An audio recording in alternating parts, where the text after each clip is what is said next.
The Everglades stretched endlessly beneath the fading Florida sun, its brackish waters rippling softly beneath a veil of Spanish moss and mosquito-filled heat.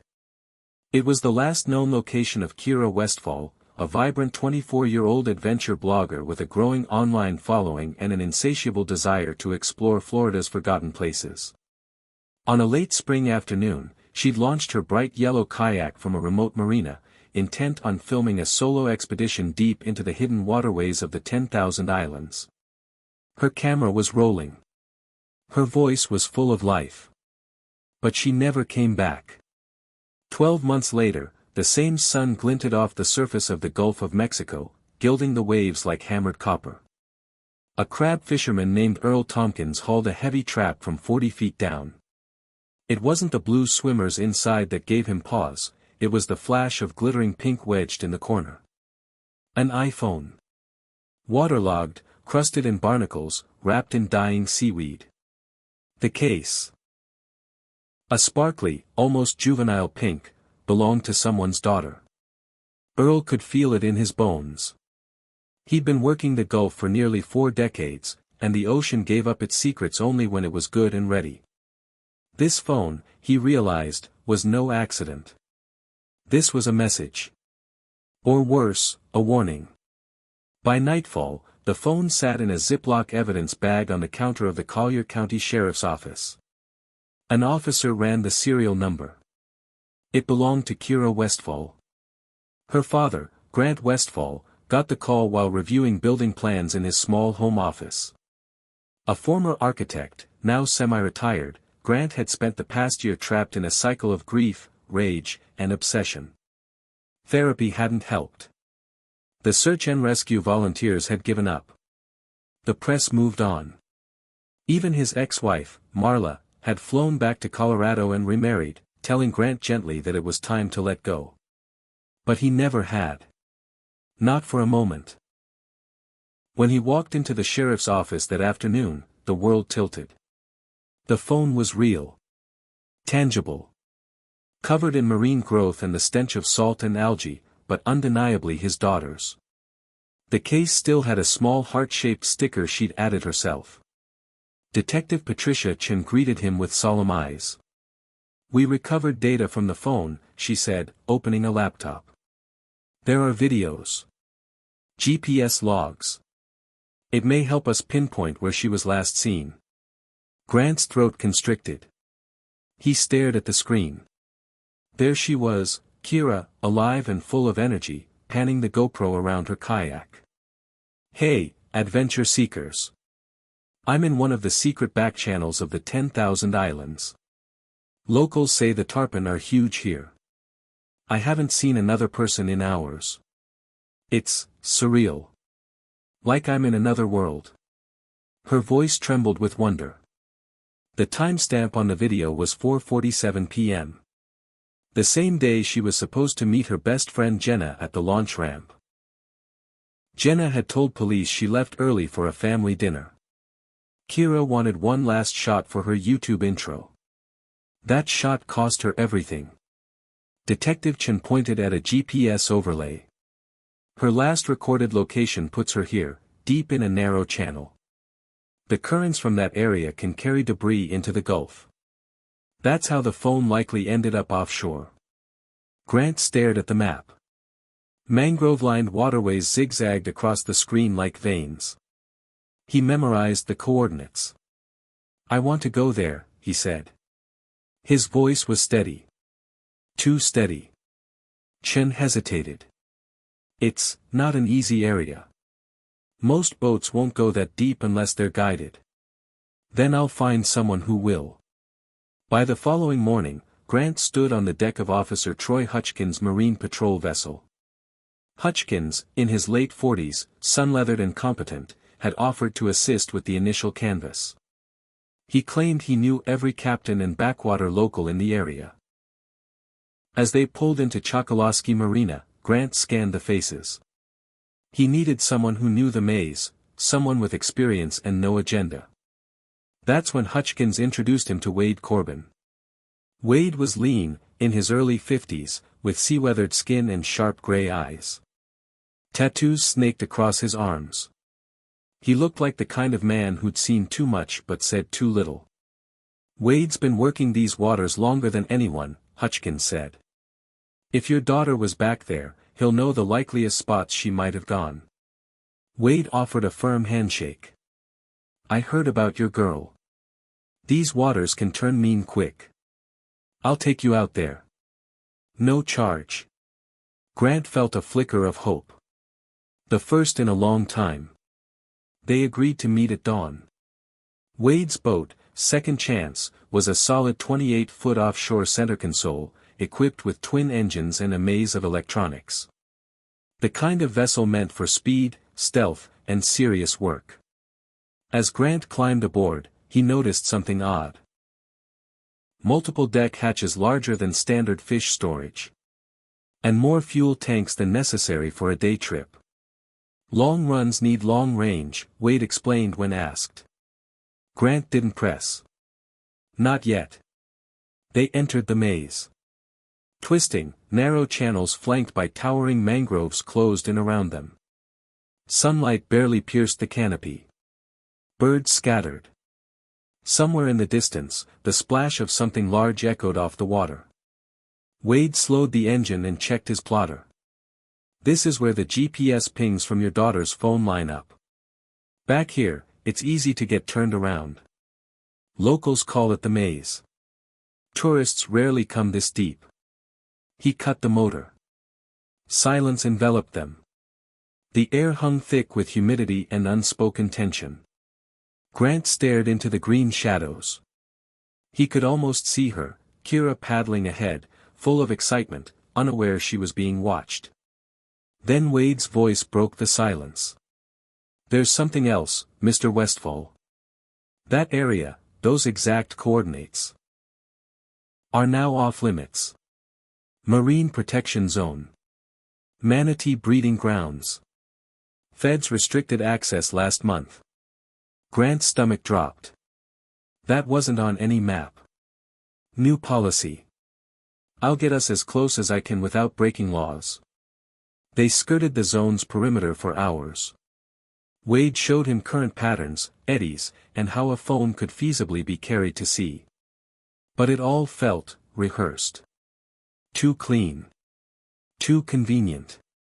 Back at the dock, Wade shook his hand again. "I'm sorry we didn't find more. Maybe now you have some closure." But Grant didn't feel closure. He felt lied to. He'd seen no signs indicating a restricted zone. No buoys. No barriers. And something about Wade's boat, the compartments, the supplies, the way he avoided eye contact when asked about local trafficking rumors, it all stank. Grant wasn't done. Not even close. The next morning, he rented a small skiff from another marina, far from Chokoloskee. Told the clerk he was a tourist. Programmed Kira's GPS coordinates into his phone. He went back into the maze. Alone. What he found would unravel everything. 3 boats rafted together in a hidden cove. One of them was Second Chance. Another bore Marine Patrol markings. And standing aboard, drinking coffee and laughing, were Wade Corbin, and Officer Troy Hutchkins. Grant ducked behind mangroves, his heart pounding. He pulled out his phone and hit record. That was when he heard Hutchkins say the words that would change everything. "Next shipment's Thursday. 12, maybe 15. Families, kids. Keep your facility clean. We can't afford loose ends like last year." Grant's blood turned to ice. Loose ends. Like Kira. He had the proof now. Faces, voices, vessel numbers. He backed away slowly, but snapped a branch underfoot.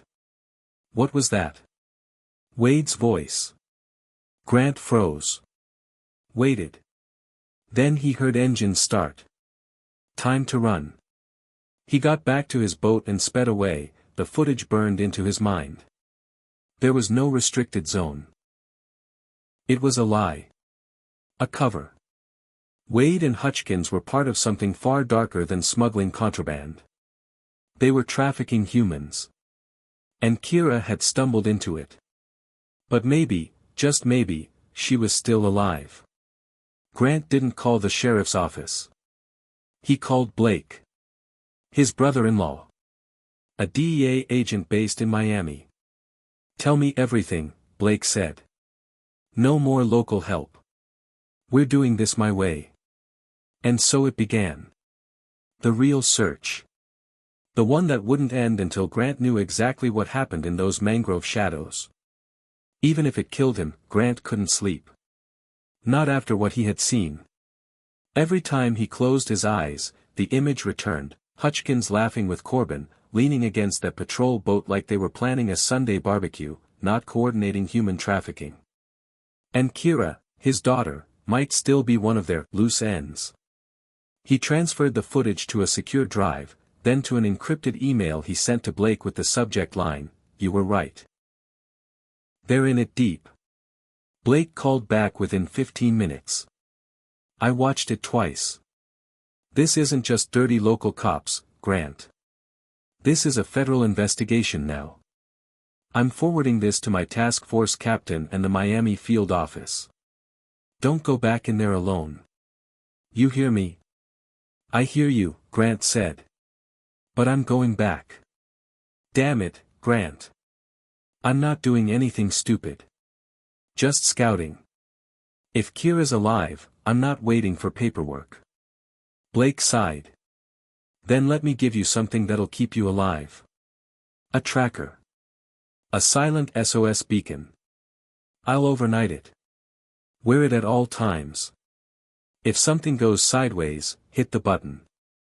It pings our server and we roll in. Got it?" "Got it." The package arrived by the next afternoon.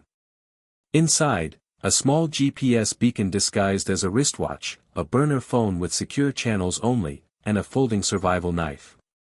That night, Grant drove south along Route 41, stopping at gas stations, bait shops, and roadside diners. Asking questions under the guise of writing an article on the Everglades. Most people had nothing useful to say. But one elderly woman, Betty, who ran an old bait shack near a backwater launch, lowered her voice when he mentioned Wade Corbin's name. "That man's been bad news since his teens," she muttered, her eyes flicking toward the marsh. "Used to run contraband in the 90s. Now he's charters and tours. But his boat's always too clean. Too quiet." "Ever heard anything about people going missing?" Grant asked. Betty leaned closer. "There've been whispers. Women. Kids. Nobody with family nearby. But last year, there was one girl, tourist, maybe. Came asking about hidden tarpon holes. I warned her. She left anyway. Next morning, her car was still parked across the street. Cops said she probably got lost. But you know what? What? I saw Corbin's boat heading out right behind her." Grant felt a chill crawl down his spine. "Thank you," he said quietly. "I think you just gave me what I needed." He returned to the hotel room and updated Blake. Blake's voice was tight. "If that timeline matches Kira's disappearance, we may have eyewitness context. My team's mobilizing. But we need to identify the facility. Where they're keeping them. I'm working on it." The next morning, Grant rented another skiff and returned to the maze. But this time, he didn't go to Kira's GPS coordinates. Instead, he backtracked the channels toward the mainland, toward places a smuggling crew might stash people. He looked for trails, hidden docks, signs of foot traffic where no tourists should be. By midday, he found it. A half-collapsed fish processing plant, a quarter-mile inland from a crumbling dock. Brush had overtaken the building. But it had fresh tire marks out front, and newer padlocks on the steel double doors. A game trail cut through the mangroves from the water. He didn't approach, just marked the coordinates and took photos. Back at the hotel, he created a Dropbox folder and sent it to Blake. "This might be it," Grant wrote. "Matches the logistics. Within 30 minutes of the drop zone. Remote, forgotten. But watched. Blake called that night. We're launching a joint task force. FBI, Homeland, DEA. But it'll take 72 hours to get everyone in place. If they smell us coming too soon, they'll move the captives, or kill them. Don't go near the site again. Just watch it if you must. Understood, Grant lied. But he couldn't stay away. Not after the voice message came through at 2:14 a.m. from a blocked number. A girl's voice. Ragged, weak. Daddy. I'm sorry. I tried. I tried to hide the phone.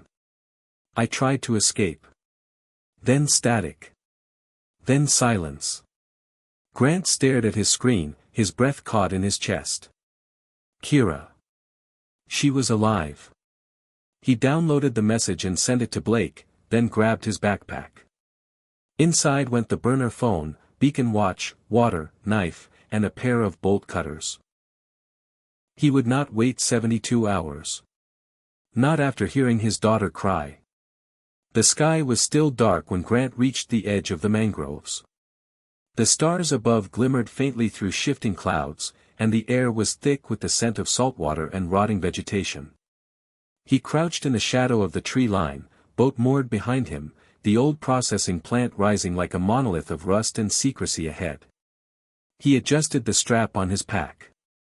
The tracker on his wrist was secure. The burner phone was tucked in his shirt pocket. The bolt cutters, slightly too large for comfort, were strapped against the side of his pack. He'd memorized every point of entry, every shadowed angle of the building, every route out. He moved forward. Each footstep was careful. Silent. He kept low, using the underbrush as cover. When he reached the outer fence, a half-rusted chain-link barrier half-swallowed by vines, he slid through a gap at the bottom that he discovered 2 days prior. The building loomed, dark and still. But as he got closer, he saw the faintest glow from a window near the back. The same glow he'd seen through the trees before. He circled wide, coming up behind one of the outbuildings. This one had once been an ice room. Now it was boarded up except for a corner window with cracked panes. He peeked inside. Nothing. Then he heard it. A cough. A woman's. He froze. Then crawled under a boarded section and into the darkness. The air inside was thick with mold and filth. The room smelled of unwashed bodies and desperation. His flashlight remained off, he waited for his eyes to adjust. There were mattresses. Chains on the walls. A single bucket in the corner. Then movement. Someone shifted on a mattress. A whisper. Kira, he breathed. No answer. Then, who's there? A voice, not hers, but terrified. Weak. Grant moved closer. A woman in her 20s sat up. Her eyes wide. Her wrists were raw. Don't scream, he whispered. I'm here to help. She blinked, then nodded, slowly. There, in the main building. 2 men. One left an hour ago. Corbin comes at dawn. Sometimes earlier. Kira Westfall, Grant said. Is she here? Tears welled in the woman's eyes. Cell next door. He keeps her separate. Grant crossed the room quickly. A locked metal door separated the rooms.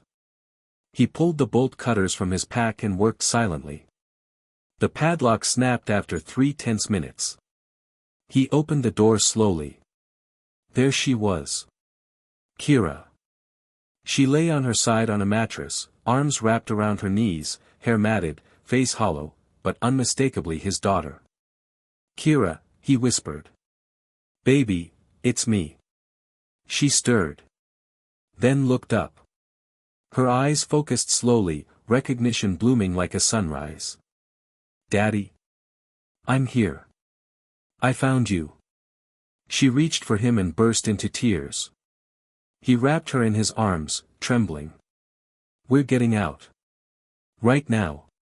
From outside, a voice shouted. A door slammed. Then boots on gravel. Grant froze. "They heard us," Kira whispered. He stood, eyes scanning the darkness. Then the metal door burst open. He would go in at first light. The flashlight's beam cut through the dark like a knife. Grant grabbed Kira by the wrist and pulled her into the corner behind a stack of rotting crates as voices echoed inside the building. "Check the cages." One of them tripped something, barked a deep voice. "Corbin." The room filled with the sound of footsteps, the rattle of chains, the frightened whimpers of other captives. Grant held his breath.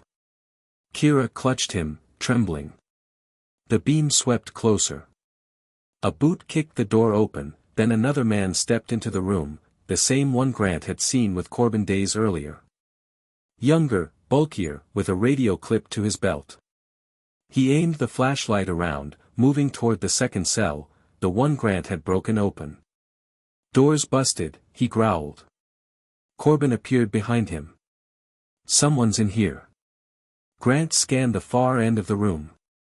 An old drainage hatch, partially open. Their only way out. He gestured to Kira, mouthed, "Crawl. Now." They moved silently, inching across the floor as Corbin and his man searched the shadows. Just as the flashlight flicked back their way, Grant dropped flat. Kira froze, barely breathing. Then, a crash in the outbuilding. Corbin spun. What the hell was that?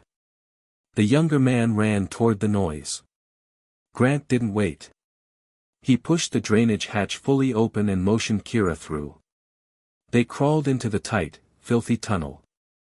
Muck soaked their clothes. Rats scurried ahead. Behind them, voices shouted. More doors slammed.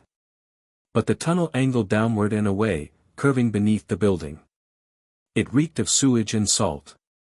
After 50 feet, they reached a rusted grate. Grant kicked it free with one last desperate push. They emerged in a mangrove swamp behind the facility. Kira gasped for air. "I thought I'd die there." "You're not dying," Grant said. "Not on my watch." He helped her stand. Then pulled the burner phone and hit the emergency beacon. A moment later, it vibrated. Confirmation sent. Somewhere in Miami, Blake was mobilizing. They moved through the underbrush, heading toward the skiff. But the facility roared to life behind them. Engines revved. Shouts cut through the early morning air. "They're coming!" Kira cried. "We just need 10 more minutes." They reached the water and pushed the skiff out. Grant helped Kira in, then started the motor. A patrol boat rounded the bend behind them, fast. It was Hutchkins. He opened fire. Bullets zipped over the water. Grant ducked, yanked the throttle. The skiff jolted forward. "I swear to God," Hutchkins shouted. "You're dead, Westfall." Grant veered hard left, weaving through the channels, mangrove roots flashing past. The skiff barely fit in some turns, but it was lighter and faster than the patrol boat. They gained distance. Then, a chopper. The beating of rotors overhead. DA. Homeland. Lights cutting through the canopy. Blake's voice came over the radio clipped to the skiff. "Grant, we've got eyes on you. Keep heading north. Convoy intercepting in 5 minutes." Hutchkins' boat slowed behind them. Corbin's voice crackled over a handheld radio, "Abort. Repeat, abort. We're burned." Then silence. By the time Grant pulled up to the rendezvous point, Federal agents swarmed the dock. Guns drawn. Tactical vests. Helicopters circling. He jumped out, lifting Kira in his arms. Blake ran up, pulling off his helmet. "Jesus. You actually did it." "She's alive," Grant said. You get the others. Facilities under siege. We've got 4 out so far. 3 more rooms to clear. He looked at Kira, gently placing a hand on her shoulder. You're safe now. Kira burst into tears. An agent led her away toward the medic tent. Grant slumped down on the dock, body trembling, adrenaline crashing. He had found her. Fought for her. And now, she was safe. But the fight wasn't over. Because Corbin and Hutchkins were still out there. And justice had just begun. 3 days passed. The safe house was quiet, tucked behind high hedges on the outskirts of Naples, Florida.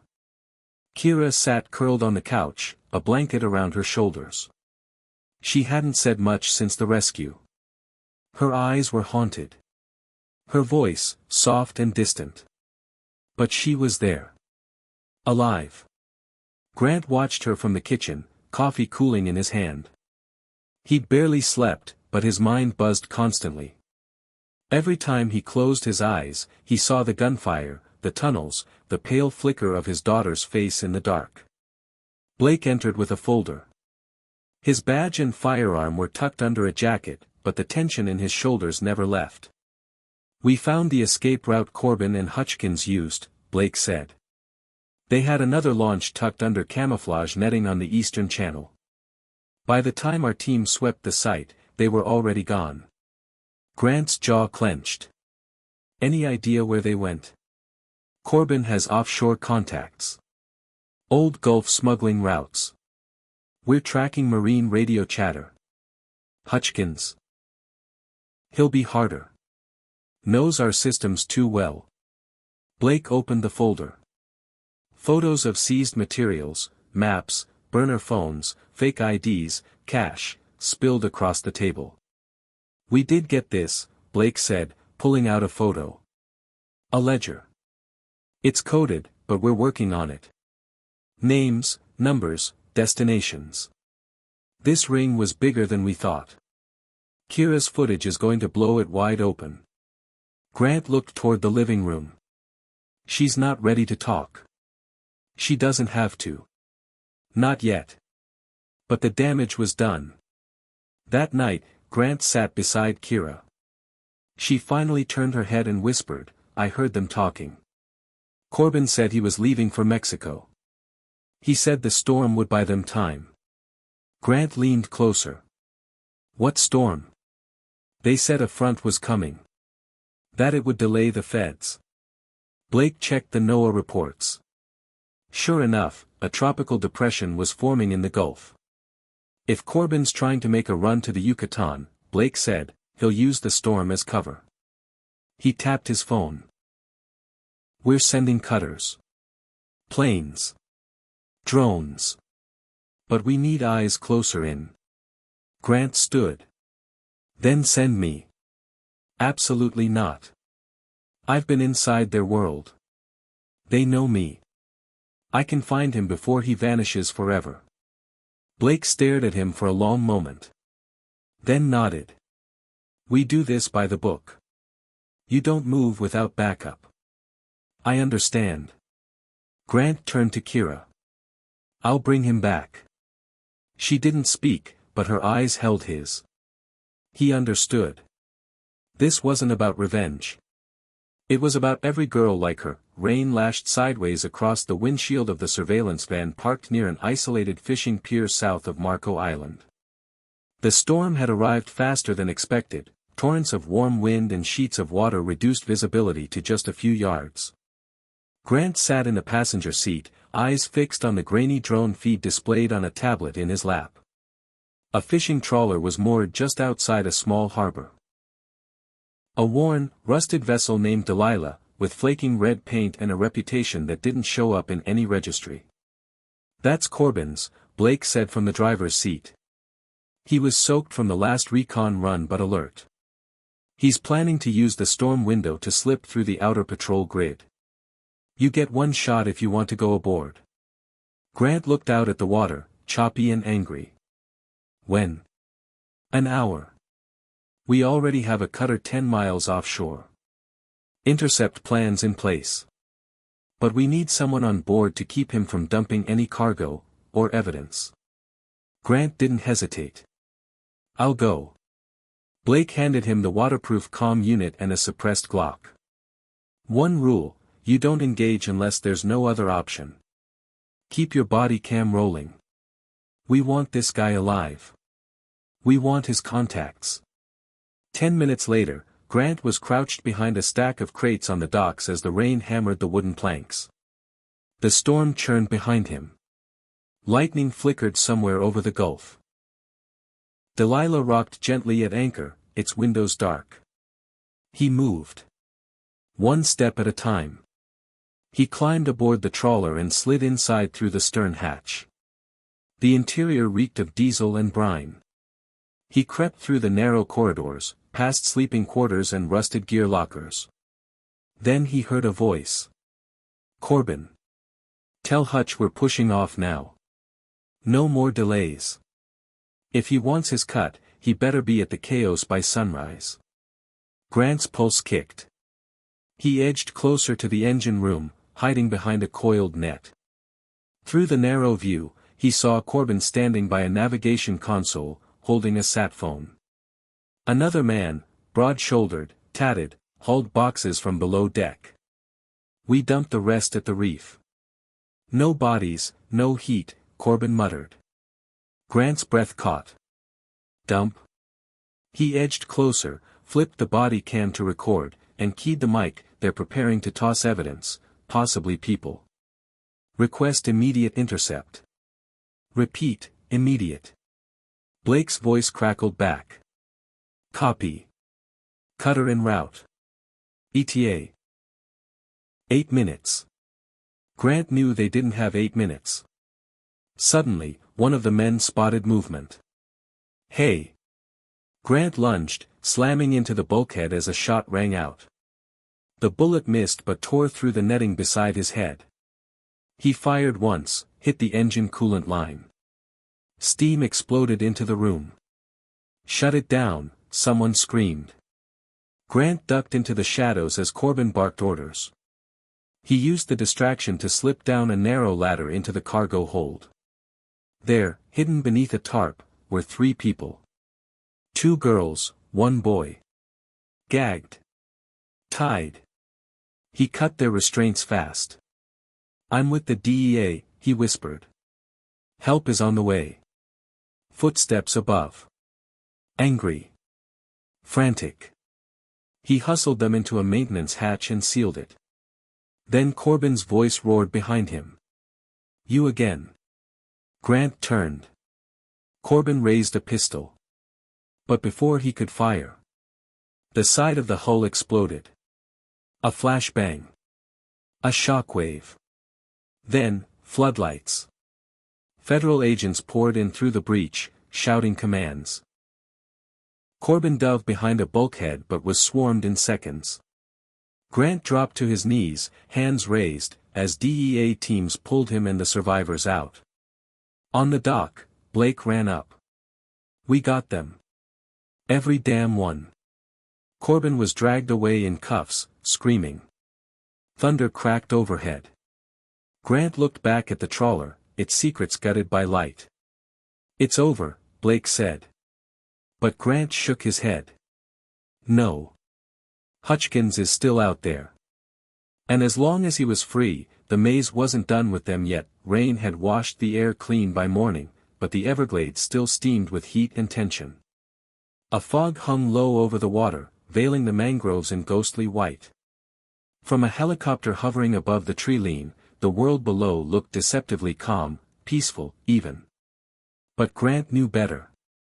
Below that calm, monsters still moved. Grant, now fully embedded with the DEA task force, stood in the command tent set up near the southern fringe of Everglades City. A satellite map of the surrounding wetlands filled a large screen. Blake pointed to a blinking red dot slowly creeping across a thin water channel. That's Hutchkins' signal. We caught a marine emergency ping from a burner device registered out of Panama, likely spoofed. But it was him. Voice match. He's trying to make it to a small airstrip west of Monroe Station. We'll lose him for good if he gets airborne. Then we cut him off before he reaches the runway, Grant said. Blake nodded. We've got teams closing in from the south and west.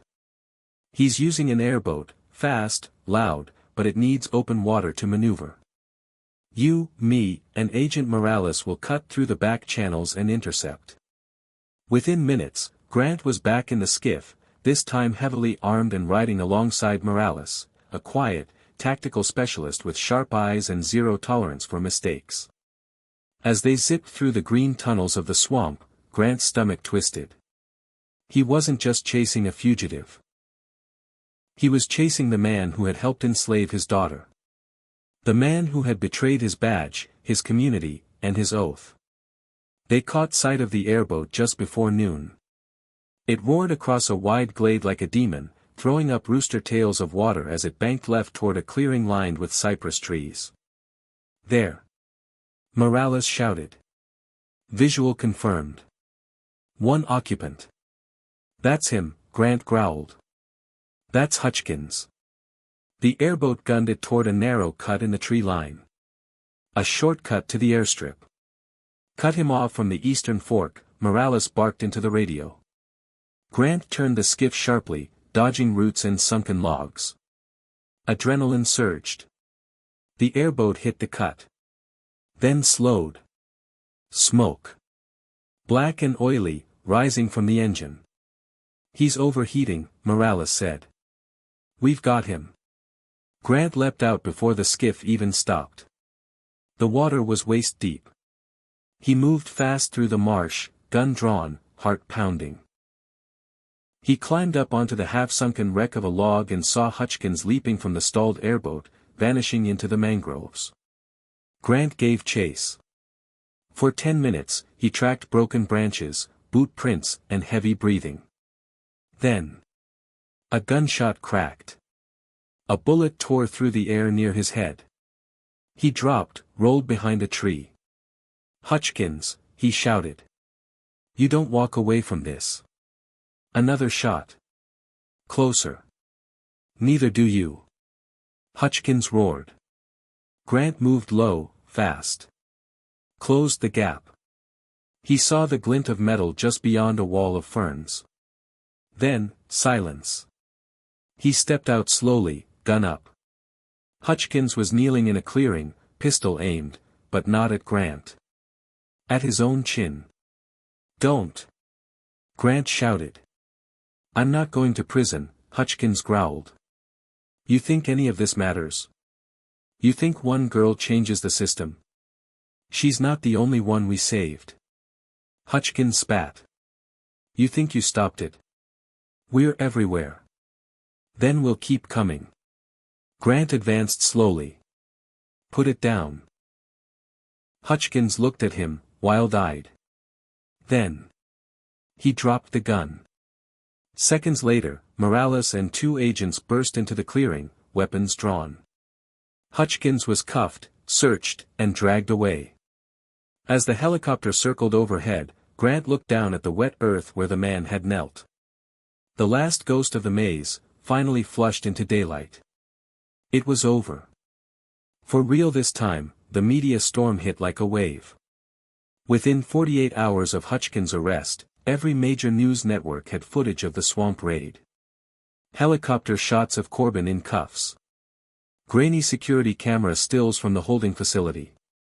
A voice recording of Kira's cry for help, stripped of identifiers, played in an emotional segment on national television. Reporters called it the Everglades operation. But for Grant, it wasn't a story. It was what had been done to his daughter, and to countless others. Inside the safe house, Kira sat at the kitchen table, eyes fixed on the morning news playing silently. Her hand rested on a cup of tea, untouched. They're calling you a hero, she murmured. Grant stood at the sink, staring through the open blinds at the rising sun. I didn't do it for headlines. I know. He turned, walked to her, and took the seat beside her. For a moment, neither spoke. Then Kira whispered, they kept a book. I remember that much. Corbin wrote everything down, names, buyers, routes. It was encrypted, but I saw the pages. Grant nodded. We've got it. The FBI's decrypting it now. It could blow this network open coast to coast. Her voice trembled. What if it doesn't stop? What if they keep doing it somewhere else? Then we keep chasing. Later that day, Grant and Kira traveled under escort to a federal safe house in Miami. Blake met them at the door, waving them through tight security. Inside, a long table was covered with folders, photos, maps, and lists. This is the ledger, Blake said. You were right, Kira. It's not just Florida. There are connections in Texas, California, even overseas. He handed her a photo. Recognize this man? Kira flinched. Yes. He came once. Spoke Spanish. I think he was there to buy someone. Cartel affiliate, Blake said. Now that we have Hutchkins and Corbin, we have leverage. We're preparing plea deals to expose the full chain. Grant leaned over the files. What about the victims? 7 survivors, not counting Kira. 3 are in federal witness protection. 4 are in counseling centers. They're safe now. But Kira's face stayed distant. Safe doesn't mean healed. Blake looked at her. No. But it's a start. That evening, they sat in the safe house courtyard under the palm trees. Kira turned to her father. I want to speak. Publicly. Grant blinked. You sure? I need to. If I stay silent, they win.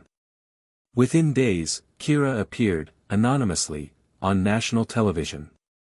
Voice masked, face shadowed. But her words were unmistakable. I was taken by men who wore badges and smiled. I was told no one would find me. That no one would care. But my father did. And others can too. The interview went viral. Thousands of tips poured in. Faces of missing women began circulating. Some leads were dead ends. But others were real. One, in particular, led to a second ring in Galveston, Texas. Grant and Blake watched from the Miami Task Force hub as local teams coordinated a raid. 12 victims. 4 traffickers arrested. It had begun again. A movement. A reckoning. Kira watched the news that night and finally smiled. Not for the first time since the nightmare began. But for the first time as someone who had survived, and chosen to fight back. The Galveston raid marked a turning point. No longer was this a local scandal buried in Florida's swamps. Now it was national, and international. The Everglades operation became the flashpoint for a broader initiative, a multi-agency crackdown on transnational trafficking. It was messy, fast-moving, and dangerous. And Kira Westfall was in the middle of it. Weeks passed. Kira continued her recovery under a federal trauma team's care, and her anonymous interviews became more frequent, controlled but raw, giving voice to those who never had a chance to speak. Survivors began reaching out directly. Some wanted to share stories. Others just wanted to know how to stay hidden. Grant was pulled deeper into the task force's efforts, acting as a liaison between victim families and field teams. But part of him, maybe the biggest part, never stopped hunting. His instincts wouldn't let him rest. Especially when he received a call at 3:12 a.m. from a private number. A girl's voice, shaky. I saw your daughter's story. I think I know where more are being kept. But they'll kill me if I talk. The call was traced to Ciudad del Carmen, Mexico. Grant met with Blake that morning. I want to go. Blake shook his head. Mexico's cartel territory. Our reach is limited. The Federals are already stretched thin, and we can't authorize a U.S. civilian across that line. I won't be a civilian.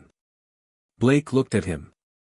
I know the signs, the setups, the locations. I know how Corbin and Hutchkins operated. They trained others. There's a pattern, and I can track it.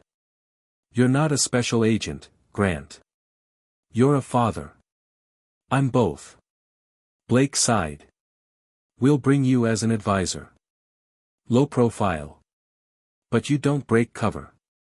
You don't engage. You stay in the truck unless I say otherwise. 3 days later, Grant was in Mexico. The operation was delicate, coordinated with local enforcement, supported by a UN anti-trafficking unit. They had one name. Diego Montero, a mid-tier broker with ties to the cartel's coastal network. Grant watched him from across a crumbling cafe patio in Campeche. Watched how he greeted clients, took payment, handed off girls like they were property. Watched his smile, charming, easy, practiced. It was the same smile Corbin wore. Grant clenched his fists. Blake whispered in his earpiece. We got him. Wait for the handoff. But the handoff never came. Montero slipped away through a back alley, using a network of lookouts. The arrest window collapsed. Hours later, the girl who had called went missing. Her phone was found floating in a canal. Grant didn't sleep. The next morning, he went off script. He returned to the cafe, alone, with a photo of Kira and a folder of press clippings. He sat at Montero's usual table and waited. An hour passed. Then Montero arrived, flanked by 2 men. Grant stood. I'm not with the feds, he said in Spanish. I'm the father of one of the girls you tried to bury. Montero laughed, sitting slowly. You're bold. I'm angry. And stupid. I came to make a deal. Montero raised an eyebrow. You give me locations. Names. I give you time to run. Because they're coming.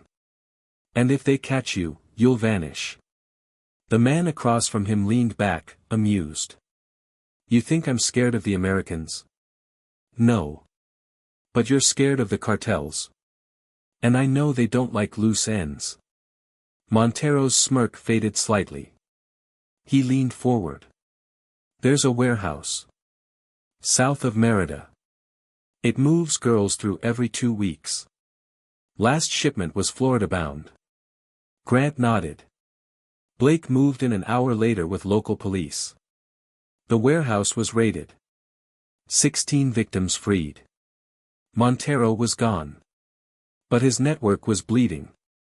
And somewhere, in another city, another girl watched the news and realized someone was still fighting. Someone's father. 6 months later, the courtroom was silent. The air buzzed with tension, the kind that built over months of anticipation, countless hours of testimony, evidence review, and cross-examination. The Everglades operation trial had become the largest human trafficking case in Florida's modern history, and the verdict was moments away. Grant sat beside Kira in the second row. She wore a simple navy blue dress, her hair pulled back. She hadn't testified in person, her recorded statement had been enough, but today she wanted to be present. For closure. For strength. Corbin sat just ahead in the defendant's box. Shackled. Hollow-eyed. Unshaven. His once sharp appearance now replaced with exhaustion and a hollow stare. Hutchkins sat to his left. He looked straight ahead, jaw locked, as if still refusing to accept that it had all come crashing down. The jury filed in. The clerk stood. Has the jury reached a verdict? We have, Your Honor. Grant gripped Kira's hand. The first count, guilty. The second count, guilty. By the end, there were 19 charges. 18 guilty verdicts. Corbin slumped. Hutchkins didn't move. The judge delivered the sentence with steady, deliberate words. Wade Corbin and Troy Hutchkins, you are hereby sentenced to life without the possibility of parole. A hush fell. Then, one by one, survivors in the gallery began to cry. Kira's shoulders shook silently. Grant placed an arm around her, pulling her close. Afterward, on the courthouse steps, reporters swarmed. Cameras rolled. Microphones extended. Kira stepped forward, surprising even Grant. "My name is Kira Westfall," she said, voice steady. "For months, I was treated like I was invisible. But I wasn't. And neither are the others. We're not victims anymore. We're witnesses. We're survivors. And we're not done fighting." The applause was quiet but real. A wave of solidarity. Across the country, non-profit organizations began using the Westfall case as a model for survivor-led legislation. Kira was asked to testify before Congress. A fund was started in her name. And Grant. He returned to the Everglades. Not to chase ghosts, but to finish something. A month after the sentencing, he stood on a raised dock outside Chokoloskee. In the distance, the mangroves whispered like they always had. But this time, there was no darkness in their shade. He unzipped a duffel bag and pulled out the first of several plaques, each etched with a single name. The girls they hadn't saved. The ones who were never found. He bolted the first plaque to a wooden post overlooking the water. The second. The third. Until there were 12. Then, quietly, he added a 13th. For those who escaped the maze, and those still lost inside it. You are not forgotten. The wind picked up. He stood there for a while, watching the tide come in. Somewhere behind him, a boat engine purred. But he wasn't afraid anymore. The maze had taken everything from him. And given him something even stronger in return. A reason to keep going. A reason to help others find their way out.